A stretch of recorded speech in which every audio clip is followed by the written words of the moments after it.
In the Appalachian wilds of West Virginia, a couple climbs deep into the forest. The man gets to the top, but his girlfriend has a hard time. She falls, but luckily she is attached to a harness. She asks her boyfriend to pull her up, but he doesn't do anything. All of a sudden, the man was dead by the edge. His killer pushes him off the edge and then starts to pull the woman's hair. She cuts her collar with a knife, but she loses her balance and falls on top of her dead boyfriend. She is being chased by the killer, and she can see her car in the distance as she runs for her life. She falls on some sharp wire. After that, the killer pulls her and kills her. The death of the couple is talked about all over the county, reaching Chris as he drives with his car radio. He runs into traffic he wasn't expecting. Chris gets out of the car to ask a truck driver what's going on. The trucker says that chemicals have been spilled on the road and that it will take hours to clean up.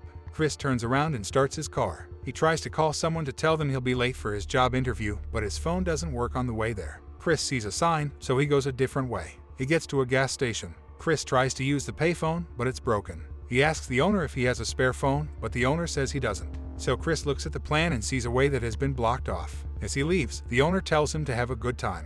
Good luck on the trip, which he seems to think will be hard. Things that are about to happen on the road. Chris comes to a fork in the road. He notices a sign that says Bear Mountain Road. He thinks for a while and keeps driving that down. Chris's radio starts to act up. The CD comes out and he reaches for it. He puts it back and then he is in charge again. But as Chris gets out of his car, he gets sidetracked by his speeding, looks in the rearview mirror, and hits another car. Scott and Carly go up to him to see if he's alright. Evan starts yelling at him for driving dangerously, and Frank joins in, asks him to pay for the damage to her mother's car that he caused. The group says that they have a flat tire and are stuck in the middle of the road because of it. Jessie tells the others that she found a piece of barbed wire that poked a hole in one of their tires. They are going to try to find someone who can help them. Jessie has a talk with Chris to help her carry her bag. Scott says sorry because he feels bad about how his friends treat Chris. Evan and Francine stay behind to keep watch while the other 4 people leave. Scott starts to talk to Chris and asks him if everything seemed to move slowly when he crashed. Chris just laughs at his silly comments. The group comes across a dead animal after a while. It looks like a mouse to Scott, but Chris tells him it's a mink. He was too humble to brag about going to medical school. Evan and Francine think about how they should have gone to New York with Jessie instead of the woods. Francine says that Jessie loves the woods and that they should help her get over her recent breakup as her friends. During the talk, Francine falls to the floor and then asks Evan to take off his pants. She kisses him and plans to take things to the next level by making out with Evan. Scott and Carly, on the other hand, think about their future as a couple. Then, Scott sees fire next to a tree. Someone started a fire not too long ago, and people are calling out to the person who did it, but no one answers. Evan looks for something to eat in the back of their car while Francine eats a candy bar in Chris's car. She looks at Chris's CDs and decides what he likes. Evan hears a weak sound of a branch breaking, which makes him want to see what's going on. Feeling worried, Francine walks deeper into the forest to look on the ground for him. She sees his shoe at the same time. Scott and Carly are making plans for their wedding in the future. He acts more of a bride than her as he picks their wedding artist as time. Scott can't stop thinking. He finally figures out that Carly is no longer with him. Francine keeps looking until she finds Evan's ear on the ground. She steps back in fear and disgust, not realizing that she is going to die. Scott is getting more worried because he hasn't seen or heard from Carly in a while. Then she shows up and scares Scott. Then they see Chris and Jessie standing at the edge of a cliff. Scott acts like he trips and almost falls over them. Chris and Jessie go away. The couples get to a house in the woods just as Carly starts talking about their upcoming sexual adventures. They find out that there are a number of abandoned cars around the house. Chris rings the doorbell, but no one answers. They decide to go inside. They look through all the trash to find a phone, but they couldn't find one. Scott tells them to leave because he thinks the owner is a member of a cult, but Carly tells him to shut up. Scott then opens the door to a room full of odd things. Jessie also comes across an odd group of sunglasses. Chris, on the other hand, finds a pot with a dark liquid that is boiling. Chris goes into a different room with a working generator that powers fridges and coolers. When he opens it, he sees jars full of body parts. At the same time, Jessie sees barbed wire hidden in a corner. Chris opens a bag that has human meat in it, and Carly sees a dead body in the bathroom. They're getting ready to leave. When a pickup truck comes along with their cars, they try to leave through the back door, but it's locked. While Jessie and Scott hide under a bed, the mutants come into their house. One of the mutants drops Francine's body, revealing her broken face to the other 2. Chris's blood is made up of some of hers, and they're scared and sickened. The monsters with messed up faces then start to cut Francine up. A monster goes under the bed to get a bullet that fell there. Carly cried when she saw the 2 killing her friend, but they were hiding under the bed behind a door, so she didn't see them.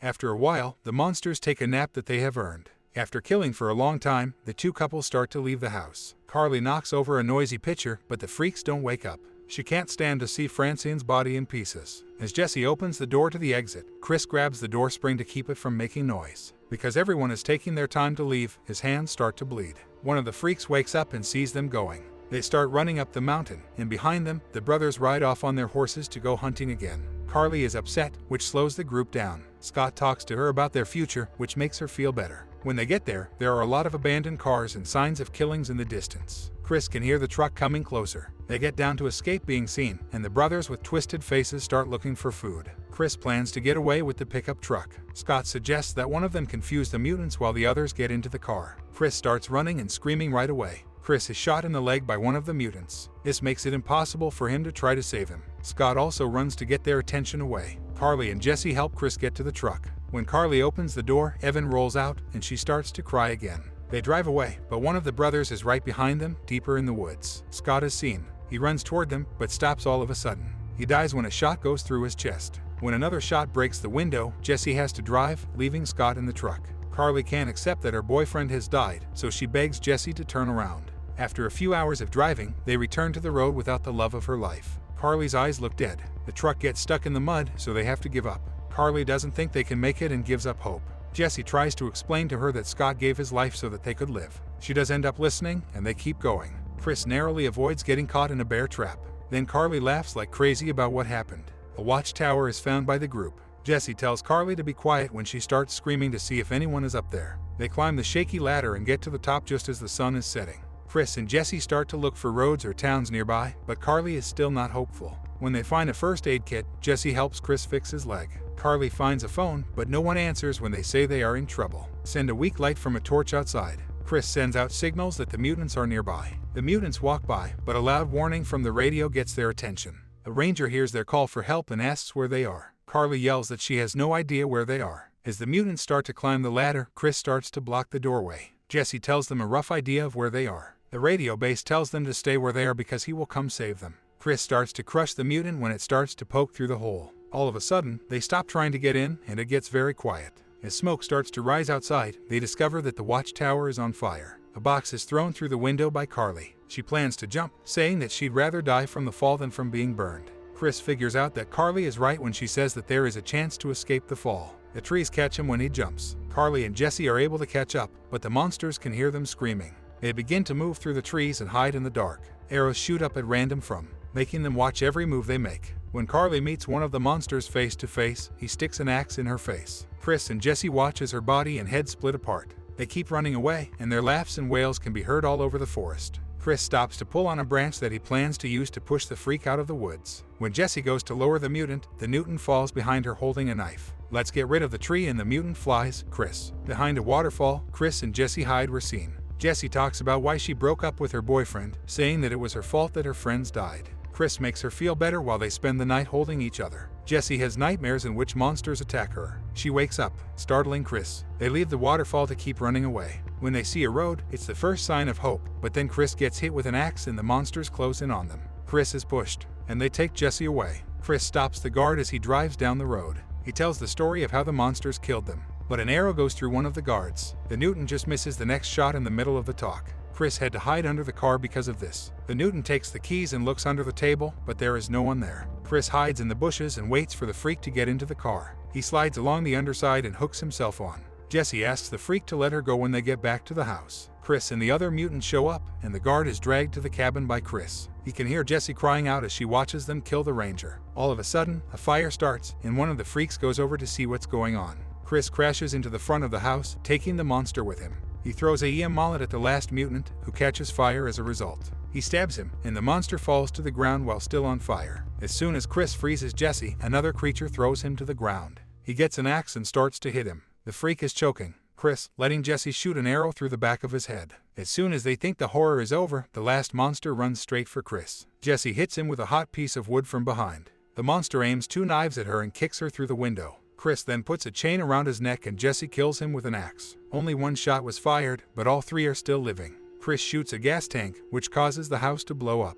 After a while, the mutant's pickup truck pulls up to the gas station, and the owner shuts the doors out of fear. To his surprise, a beat-up mutant walks in. Chris gets out of the car and walks over to a map. Chris and Jesse make it out of the fire alive, and they drive to Chris's job interview. Inbred serial killer and cannibal brothers have lived in a West Virginia forest for years. They have brutally killed tourists who just want to enjoy nature on vacation, not knowing that they will soon be swimming in a pool of their own blood. A group of young adults meet the mutants and go through the same terrible things as those who came before them. But with skill, luck, and story defense on their side, Chris and Jesse just barely live to rid the world of killers and build a unique relationship on the foundations of trauma. After a scary run-in with a cannibalistic redneck and bred monster steep in the woods, Chris and Jesse escape with their friends, who were all killed by the killers. Chris and Jesse have a greater respect for life and a stronger bond because they both went through something terrible together.